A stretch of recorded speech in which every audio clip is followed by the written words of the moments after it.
Parliament member হওয়া মানেই তার এলাকার সে ওই কোটি কোটি টাকার কাজ, এই যে বরাদ্দ যেটা নেয়, অটোমেটিকলি সেখানে স্যার সে দুর্নীতিতে ঢুকে পড়ে। সে যখন একটা গম যখন তার নিবে, সে তখন সেটার মধ্যে দুর্নীতির মধ্যে জড়ায় পড়বে। আপনাদের একটু, আমি একটু মানে হাম্বল হইতে বলবো যে শুধুমাত্র কি রাজনীতিবিদরাই দুর্নীতিবাজ? আজকে বাংলাদেশের রাজনীতিবিদের চেয়ে বেশি দুর্নীতিবাজ অন্যরা। দেশটাকে পরিচালনা করার জন্য রাজনৈতিক যে শক্তি, আমি তো মনে করি যে সব দিক দিয়ে বলেন আপনি, উত্তর দক্ষিণ পূর্ব পশ্চিম, সবগুলোকে যদি বিবেচনায় আনেন, বিবেচনায় আনলে কিন্তু বিএনপি ছাড়া কোনো বিকল্প নাই। আমি তো একমত। কথা হলো যে ধৈর্য ধারণ করতে হবে, ধৈর্য তো বিকল্প নাই। আরেকটা হলো সমালোচনা সহ্য করতে হবে। স্বাভাবিকভাবে বিএনপি সব কাজে যে একেবারে ভালো করছে বা সেটা নিয়ে প্রশ্ন নাই, এটা এটা তো আমার বলাটা কোনোভাবে ঠিক হবে না।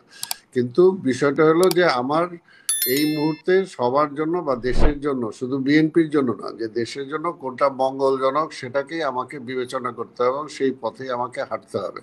তো সবকিছু চিন্তা করেই যেটা যেটা বলতেছি, যেটা কর্নেল সাহেবও যেটা বললেন, যে আমিও মনে করি যে উনি তারেক সাহেবের সাথে যদি মিটিংটা হয় এটা ভালো হবে এবং এটা একটা মেসেজ আসবে যে দেশেও সবার কাছে, আমার বিএনপি বলি বা পিপুলের কাছে বলি, এটা একটা মেসেজ আসবে। আর আরেকটা হলো এখানে পরিষ্কার এই বিষয়টা একমত আমাদেরকে থাকতেই হবে যে এই যে গত 17টা বছর যে আমাদের দেশটাকে যে পিছিয়ে দিল, গণতন্ত্রটাকে যে শেষ করলো যে ফ্যাসিস্ট, এই ফ্যাসিস্টের ব্যাপারে তো অন্তত আমাদের তো একমত থাকতে হবে যদি আমরা দেশটাকে সামনের দিকে নিয়ে যেতে চাই।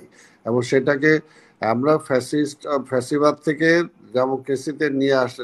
ডেমোক্রেসি যত খারাপ হোক, খারাপের মধ্যেও ভালো, এর চেয়ে ভালো তার এখন কিছু নাই। কাজে সেখানে এখন ওই ডেমোক্রেসির সুযোগে এই জিনিসটা খারাপ হইতে পারে।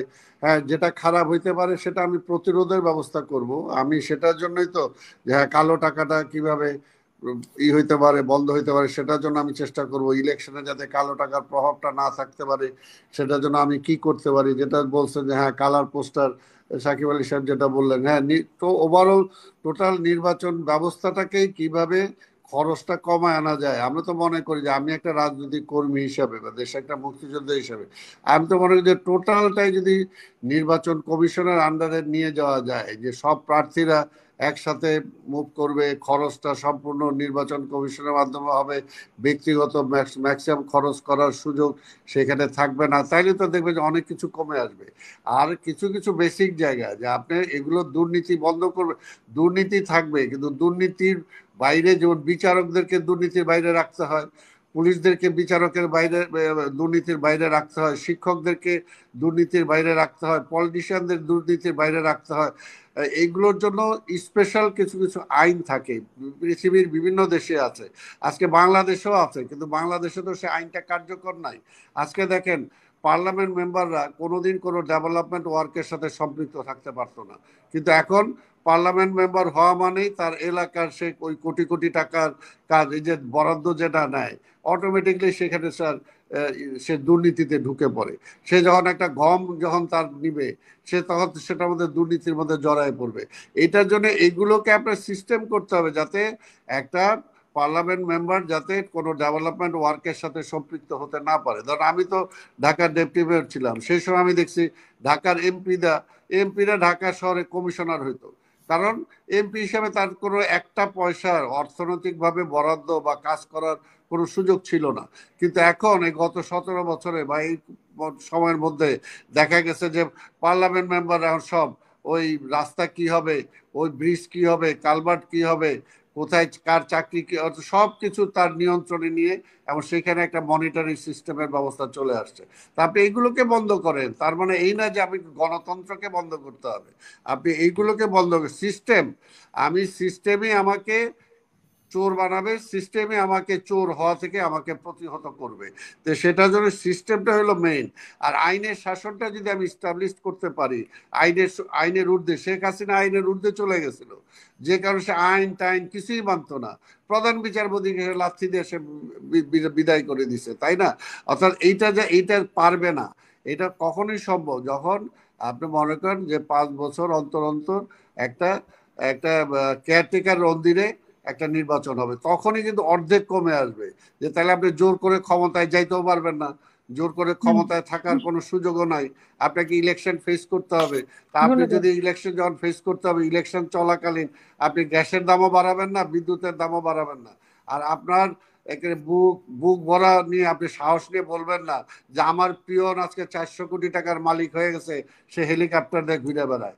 তার মানে একটা প্রধানমন্ত্রী নিজে বলতেছে তারটা, তো তার মানে এটা কি যে সে নিজেও তাহলে সে করাপশন, তার পিয়ন যদি এটা করতে পারে তাহলে সে কি সেটার বাইরে?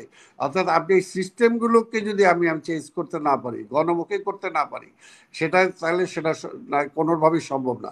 আর আরেকটা যে এখানে আপনাদের একটু আমি একটু মানে হাম্বল হইতে বলবো যে শুধুমাত্র কি রাজনীতিবিদরাই দুর্নীতিবাজ? আজকে বাংলাদেশের রাজনীতিবিদের চেয়ে বেশি দুর্নীতিবাজ অন্যরা, যারা রাজনীতিবিদদেরকেও দুর্নীতিবাজ বানায়। তো কাজে আপনি সেই সমস্ত জায়গাগুলোতে চেক চেক করার ব্যবস্থা করেন। এগুলো করলেই তখন সব। আরেকটা পরিষ্কার কথা, এখানে বাংলাদেশকে দাঁড়াইতে হইলে অবশ্যই আমার প্রতিবেশী রাষ্ট্রের যে আধিপত্যবাদের যে থাবা, সেই থাবা থেকে আমার দেশকে রক্ষা করতে হবে। এবং বিএনপির ব্যাপারে বলি যে বিএনপি পরিষ্কার, বিএনপির জন্মই হয়েছে কিন্তু আধিপত্যবাদী শক্তির বিপক্ষে লড়াই করার জন্য। সেই 75 সালে জিয়া রহমানের আবির্ভাবই হয়েছে কিন্তু সেই কারণে। তো কাজে বিএনপি ওই রাজনীতির বাইরে যাওয়ার কোনো সুযোগ নাই। কেউ যদি কোথাও কোনো বলেও থাকে সেটা তার ব্যক্তিগত মত হবে, কিন্তু বিএনপি কিন্তু সেই রাজনীতি করতে পারবে না, বা বা বিএনপি এটা সেই সুযোগ রাজনীতি নেই। করেও না। এটা অন্তত আমি একটা বিএনপির মানে কর্মী হিসাবে অন্তত এই কথাটা আমি বলতে পারি। তা আজকের আপনাদের দুজনকে আমি ধন্যবাদ জানাই। আমরা অবশ্যই আলোচনা হওয়া দরকার, এবং সবার মধ্যে যে সমস্ত ভুল ত্রুটিগুলো আছে সেগুলোকে সংশোধন করা দরকার। এগুলো একবারই হয়ে যাবে না, এগুলো যে 3 মাসে বা 6 মাসে হয়ে যাবে, বা পরবর্তী সরকারটা আসলে ওই সময় সব হয়ে যাবে, এটা আশা করলে কিন্তু তখন আমরা হোঁচট খাবো। অর্থাৎ এটাকে আমরা একটা প্রসেসে আনতে হবে। আমরা একটা প্রসেসে আনি। দীর্ঘ 17টা বছর সবগুলো প্রতিষ্ঠান ধ্বংস হয়ে গেছে, আমাদের মোরালিটি শেষ হয়ে গেছে, আমরা সবাই করাপ্ট হয়ে গেছি। আজকে সত্য কথা কেউ বলতে পারে নাই। আজকে চাকরি রক্ষার জন্য, ব্যবসা জি, রক্ষা করার জন্য, মুখে প্রকাশ। নিজের বেনিফিটের জন্য সবাই যার যার মোরালিটিকে শেষ করে দিছে আমরা। কাজে এটাকে ফিরে আনতে হলে আমাদের টোটাল একটা কালচারাল একটা রেভলিউশন দরকার আমাদের সবার মধ্যে, দেশের মধ্যে। কাজে সব কিছু মিলেই এটা কিন্তু সব যৌথভাবে যদি আমরা চেষ্টা না করি, তাহলে সেটা এককভাবে বিএনপির পক্ষেও সম্ভব হবে না, অন্য কারোর সপক্ষে সম্ভব হবে না। সেটা সবার জন্য প্রচেষ্টা লাগবে। হ্যাঁ, বিএনপি ছিল, আগে কি ভুল করছে সব সামনে যাতে সেই ভুলগুলো না করে, সেটার জন্য বিএনপিকে আপনারা সমালোচনা করবেন, সেটা বলবেন যে ভবিষ্যতে যাতে এগুলো না হয়। কিন্তু এই মুহূর্তে দেশটাকে পরিচালনা করার জন্য রাজনৈতিক যে শক্তি, আমি তো মনে করি যে সব দিক দিয়ে বলেন আপনি, উত্তর দক্ষিণ পূর্ব পশ্চিম, সবগুলোকে যদি বিবেচনায় আনেন, বিবেচনায় আনলে কিন্তু বিএনপি ছাড়া কোনো বিকল্প নাই। কাজে বিএনপির ভুল ত্রুটি থাকলে আপনি সেগুলোকে সংশোধন করার জন্য একটু আপনার সাজেশন দেন, চেষ্টা করেন। তারেক রহমান সাহেবের কোথাও যদি কোনো ভুল ত্রুটি থাকে সেটাকে কিভাবে উনি ভালো করতে পারবে সেটার জন্য বলেন। সমালোচনা তো থাকতেই হবে, আর রাজনৈতিক দল বা সবাইকে সমালোচনা সহ্যও করতে হবে। আজকে কয়েকদিনের জন্য ইনু সাহেব আসছে, তো আজকে উনি সমালোচনা অনেক সময় সহ্য করতে না পারে, হয়তো উনি রাজনীতিবিদ না, একটু হয়ে যায়, কিন্তু না, সমালোচনা হবেই। যে কাজ করবে তারই সমালোচনা হবে, আর কাজ না করলে তো কোনো সমালোচনা নাই।